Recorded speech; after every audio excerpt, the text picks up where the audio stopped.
melanin.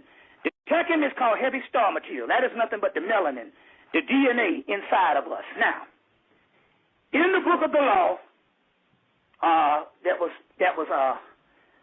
received, a transmission from an angel named Awas by Aleister Crowley in 1904, and he gave him this particular book of the law. The first chapter of the book of the law, it says every man and every woman is a star. Well, that's what we are, because techin means heavy star material. Every man, every woman is a star. Now, this is what gets things to going faster, so you can get beyond this thing. We're nothing but stars. Now, stars out there, every star in that universe has its own unique shape. It has its own unique orbit. No star is in the same orbit as the other star. It has its own orbit, own unique patterns, own unique everything. And that's what we are. But the problem here is we can't get past personality.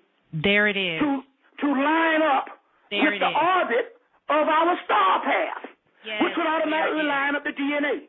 Because we are thinking that we are humans and thinking that we are personalities. You see what I'm saying? When we are actually stars getting ready to orbit. You see? Getting ready to orbit. We are a group of stars that took on a human experiment to go beyond perfection. Right. And so we are these particular stars, but we have been trapped into thinking that we are humans because we have led a human life for umpteen million years, or umpteen thousand years. So as a result, we don't know that we were originally stars with our own orbits. So in so many words, what you have to do is go beyond personality. Yes. You see, go beyond personality, and in order to do that, you see, so throw out any blueprint on what you think you are human. That's right. You see, and let that star erupt. You see, erupt. So read the first, you go online and download the book of the law, read the first chapter. There's 3 other chapters. There's 2 other chapters, because there's 3 chapters in all. But the first one is dealing with Nut, the unveiling of the company of heaven. So Nut is unveiling these stars. Yes. And so you need to find out, you need to try to get a notion of yourself being a star. You see what I'm saying? And as a result, that will jumpstart the species. Christ didn't have nothing in him or nothing about him that you didn't have in you.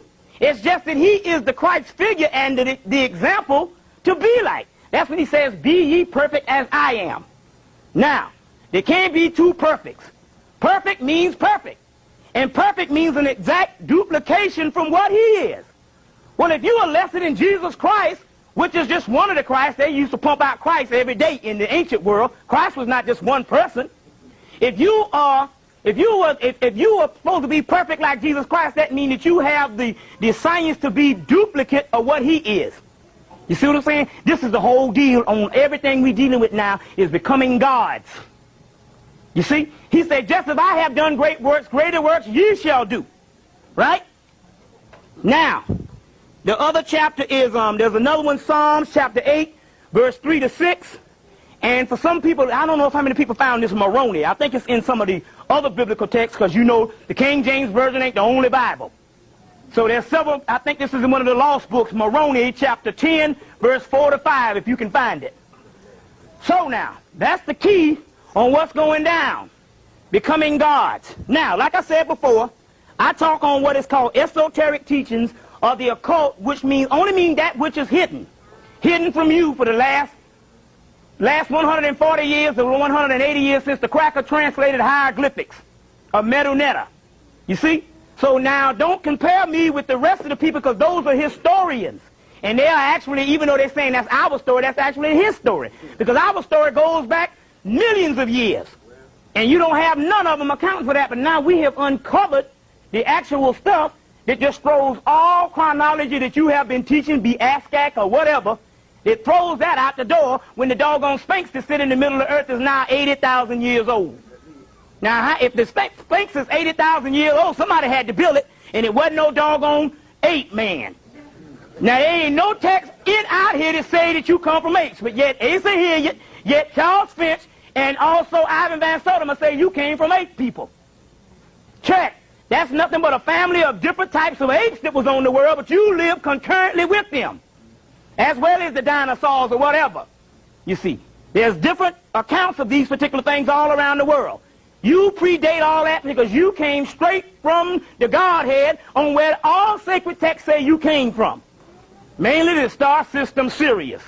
The ones that will be coming back soon and going to be coming back right up out of you.